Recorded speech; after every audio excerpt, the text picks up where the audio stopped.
사도신령하심으로 2022년도 3월 16일 수요일 온라인 아침 기도에 하나님께 올려드리겠습니다. 전능하사 천지를 만드신 하나님 아버지를 내가 믿사오며 그 외아들 우리 주 예수 그리스도를 믿사오니 이는 성령으로 잉태하사 동정녀 마리아에게 나시고 본디오 빌라도에게 고난을 받으사 십자가에 못 박혀 죽으시고 장사한 지 사흘 만에 죽은 자 가운데서 다시 살아나시며 하늘에 오르사 전능하신 하나님 우편에 앉아 계시다가 저리로서 산자와 죽은 자를 심판하러 오시리라. 성령을 믿사오며 거룩한 공회와 성도가 서로 교통하는 것과 죄를 사하여 주시는 것과 몸이 다시 사는 것과 영원히 사는 것을 믿사옵나이다. 아멘. 찬송가 263장 찬송하시겠습니다.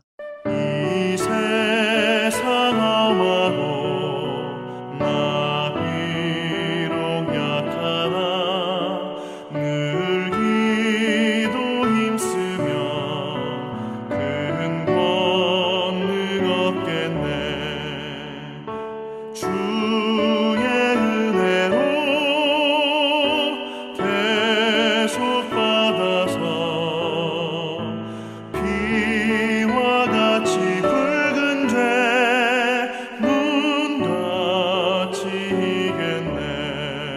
주님의 권능은 한없이 크오니 돌 같은 내 마음 곧 녹여주소서. 주의 은혜로 대속받아서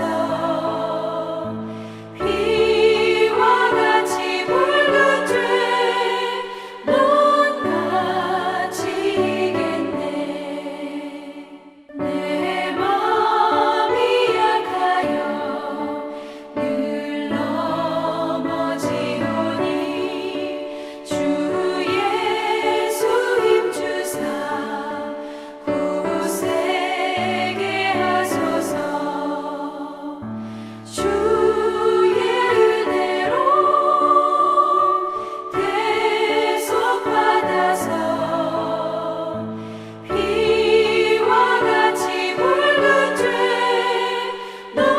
눈같이 이겠네. 죄 사함 받은 후 새 사람 되어서 주 앞에 서는 날 늘 찬송하겠네. 주의 은혜로 대속받아서 피와 같이 붉은 죄 눈같이 이겠네.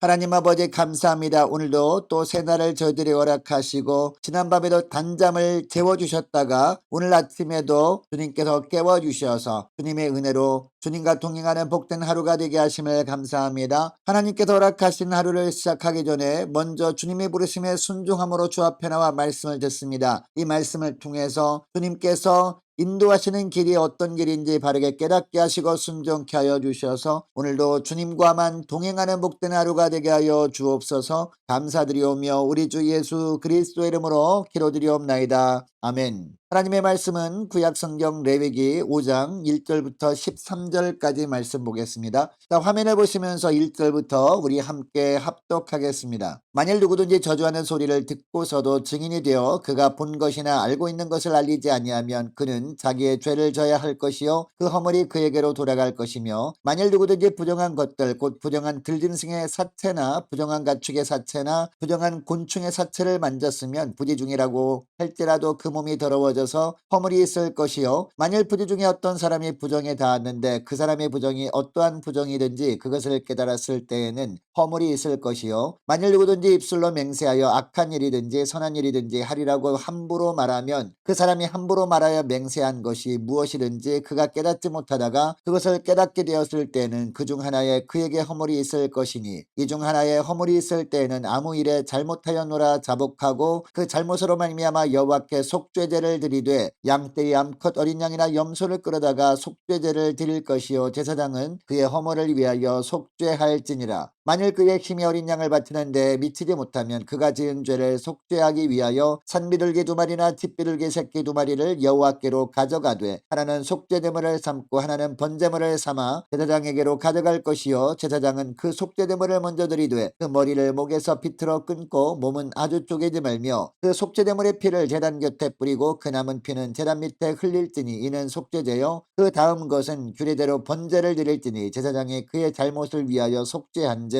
그가 사함을 받으리라. 만일 그의 손이 산비둘기 2마리나 뒷비둘기 2마리에도 미치지 못하면 그의 범죄로 말미암아 고운 가루 10분의 1 레바를 예물로 가져다가 속죄제물로 드리되 이는 속죄제인즉 그 위에 기름을 붓지 말며 유향을 놓지 말고 그것을 제사장에게로 가져갈 것이요 제사장은 그것을 기념물로 한 움큼을 가져다가 제단 위 여호와의 화제물 위에서 불사를 띠니 이는 속죄제라. 제사장이 그가 이 중에서 하나를 범하여 얻은 허물을 위하여 속죄한즉 그가 사함을 받으리라. 그 나머지는 소제물 같이 제사장에게로 돌릴지니라. 아멘. 여러분 오늘날 우리는 죄에 대해서 둔감한 시대를 살아가고 있는 것은 아닌가 생각해 보게 됩니다. 사람들에게 들키지만 않으면 괜찮은 것 아닌가라는 생각을 가지고 대수롭지 않게 불법을 행하며 살아가는 사람들이 많다는 겁니다. 심지어 이렇게 살지 않고 정직하게 살려고 하는 사람을 똘똘하지 못하다고 비웃습니다. 어쩌다가 들킨다 해도 어떻게 하든지 죄에 대한 대가를 치르려고 하지 않거나 가급적 적게 치르려고 합니다. 하나님의 시선은 생각하지 않고 사람들의 시선만 의식하기 때문이죠. 여러분 그러면 하나님의 자녀들은 죄로 가득한 이 세상에서 어떤 삶을 살아야 할까요? 오늘 본문을 통해서 주님은 2가지로 말씀하고 계십니다. 첫째로 죄에 대해서 민감하라는 겁니다. 1절을 보시기 바랍니다. 1절에 보면 승인의 임무를 소리하는 죄에 대해서 나옵니다. 1절 말씀을 보면 만일 누구든지 저주하는 소리를 듣고서도 증인이 되어 그가 본 것이나 알고 있는 것을 알리지 아니하면 그는 자기의 죄를 져야 할 것이요 그 허물이 그에게로 돌아갈 것이며 라고 합니다. 여러분 증인은 자신이 본 것 그리고 들은 것을 정확하게 법정에서 그대로 증거하는 사람입니다. 이렇게 함으로 말미암아 공정한 재판이 이루어지도록 해야 하는 것이 증인의 임무입니다. 1절 상반절에 보니까 누구든지 저주하는 소리를 듣고도 라는 구절이 있는데 무슨 뜻이냐? 어떤 사람이 증인으로 법정에 설 때 재판관이 증인의 책임에 대해서 선포하는 내용입니다. 재판관은 증인의 증언을 듣기 전에 먼저 하나님께 맹세하게 하는데 이때 재판관이 증인에게 말합니다. 만일 위증일 경우에 하나님의 저주를 받게 되는데 이것을 생각하고 보고 들은 대로 증언하라는 겁니다. 여러분 이때 증인은 물론 판사 앞에서 증언하는 겁니다. 그러나 판사 앞에서 뿐만 아니라 하나님 앞에서 증언하는 것임을 알아야 했습니다. 그래서 만일 1절 중반절 말씀처럼 본 것이나 알고 있는 것을 알리지 않았을 때는 어떻게 되느냐? 물론 세상 법정에서는 들키지 않을 수 있습니다. 그러나 하나님은 다 알고 계십니다. 그래서 하나님은 이것을 죄로 보십니다. 왜냐? 증인의 책임을 다하지 않음으로 말미암아 억울하게 피해를 입은 사람이 생기기 때문이죠. 증인의 책임을 하지 않는 사람이 나중에 죄책감에 시달릴 수 있습니다. 이때 이 죄로 말미암아 속죄제를 드림으로 죄사함을 받을 수 있다는 겁니다. 2절과 3절 말씀은요. 부지 중에 부정한 것과 접촉하게 되었을 경우에 대한 말씀입니다. 2절을 보면 부지 중에 부정한 들짐승이나 부정한 가축이나 부정한 곤충이 죽은 시체를 만지게 되었을 때입니다. 율법에 의하면 부정한 것과 정한 것을 구별하였습니다. 특히 하나님께서 먹으면 안 된다고 정해주신 부정한 들짐승, 가축, 곤충이 있었습니다. 이런 것을 먹으면 부정하게 되었습니다. 그래서 대부분의 이스라엘 백성들은요. 이런 부정한 것은 먹지 않았습니다. 그런데 이런 부정한 동물과 곤충들의 사체를 본의 아니게 접촉하게 될 때가 있었습니다. 예를 들면 부정한 곤충이 죽어서 사체가 길바닥에 널브러져 있습니다. 그러면 길을 가다가 밟을 수도 있는 것 아닙니까? 또한 부정한 짐승이 죽었을 때 그 사체를 누군가는 치워야 합니다. 있습니다. 그때도 그 사태를 채우는 사람은 자신이 의도와는 상관없이 부정한 것과 접촉하게 되는 겁니다. 또한 3절에 보면 그리 중에 어떤 사람이 부정에 닿았을 경우에 대한 말씀이 나옵니다. 그리고 4절에 보면 함부로 하나님의 이름으로 맹세하는 것에 대한 말씀도 나옵니다. 다른 사람들에게 자신이 악한 일이든지 선한 일이든지 하겠다고 하나님의 이름을 걸고 맹세하는 겁니다. 여러분 얼마나 다급한 상황이면 하나님의 이름으로 맹세를 했겠습니까? 그렇다고 하나님은 그냥 넘어가지 않으십니다. 왜냐? 그런 작은 죄가 온 공동체를 허물어버리는 큰 죄로 변질될 수 있기 때문이죠.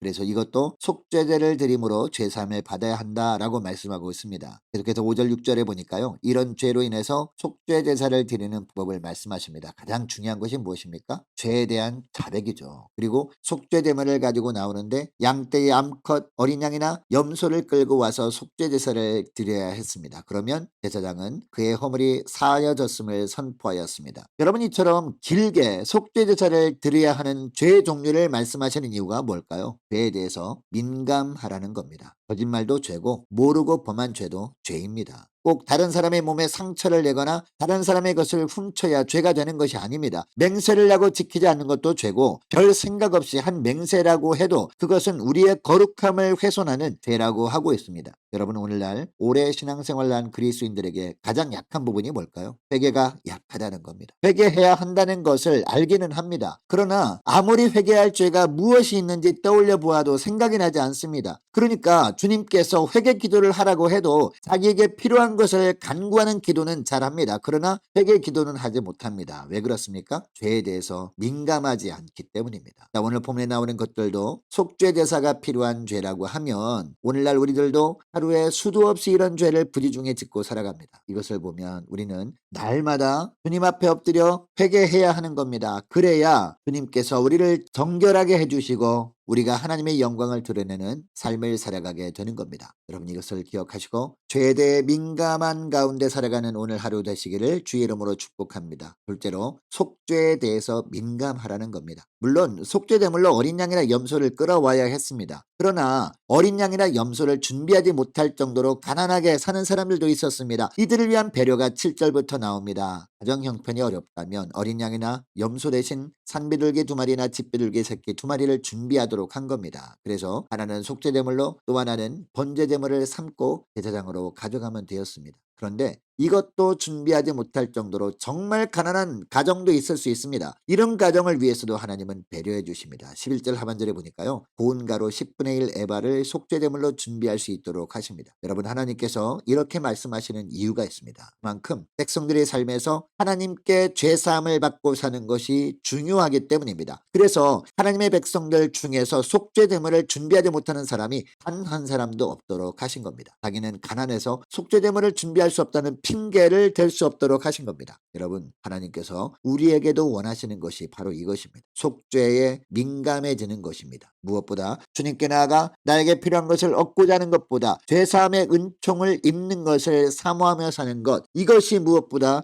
필요하다는 겁니다. 죄사함을 받아야 주님께서 동행해 주시는 축복을 누릴 수 있기 때문입니다. 여러분 이것을 기억하시고 주님께 기도할 때마다 물론 우리가 필요한 것을 위해 구하기도 해야 합니다. 그러나 무엇보다 먼저 죄사함의 은총을 사모함으로 말미암아 주님 앞에 날마다 엎드리는 저와 여러분 되시기를 주 이름으로 축복합니다. 이제 말씀을 맺길 원합니다. 여러분 오늘날 많은 그리스도인들이 경제와 돈에 대해서는 그렇게 민감하면서도 정작 자기 영혼을 해치는 죄에 대해서는 둔감한 가운데 살아갑니다. 그러다 보니까 죄를 주님께 자백하지도 못함으로 말미암아 죄사함의 은혜도 누리지 못하고 주님께서 동행하여 주시는 축복도 누리지 못하는 겁니다. 여러분 이것을 기억하고 오늘 기도할 때 이렇게 기도했으면 좋겠습니다. 하나님 무엇보다 죄에 대하여 민감한 가운데 살게 하시고 죄를 깨달았다면 늘 주님 앞에 그 죄를 자백함으로 말미암아 죄사함의 은총을 누리며 살게 하옵소서 간절히 기도하길 원합니다. 계속 기도할 것은 오늘 수요일입니다. 자, 수요 예배를 위해서 함께 기도하길 원하고 바른 영적 분별력을 가지고 살아갈 수 있도록 도와주옵소서. 함께 기도하길 원합니다. 많은 환우들을 위해서 기도해 주시기 바라고 군에 있는 이시훈 형제를 위해서 청년들이 앞날을 위해서 우리 함께 기도하길 원합니다. 성도사님들 각 가정들을 위해서 나라 민족을 위해서 우리 교회의 앞날을 위해서 저와 여러분이 가지고 나온 기도 제목을 놓고 우리 함께 기도하길 원합니다. 기도하겠습니다.